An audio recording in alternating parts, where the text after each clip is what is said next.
Hello everyone. So if you're trying to play Arc Raiders and you keep crashing on your computer, then you have come to the right place because in this video I'm going to show you how easy it is to fix those annoying crashes on Arc Raiders easily. So first off, I'm going to show you how you can do it on an AMD card. After that, I'll show you how to do it on an NVIDIA card. First off, what you're going to do is you're going to right click on your desktop, go into AMD software. Here you're going to go into performance, then you'll go into tuning,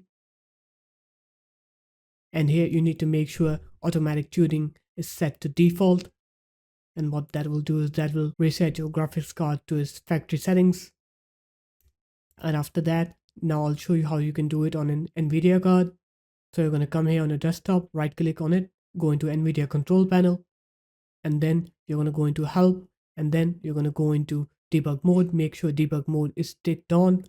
And after that, what you're going to do is you're going to restart your computer. And once you're done with the restart, now when you try to play Arc Raiders, you will see that you will not get those crashes anymore. So there it is guys, that's how easy it was. If you guys found this video helpful, make sure to leave a like, comment and subscribe to the channel, and I will see you in my next video. Peace.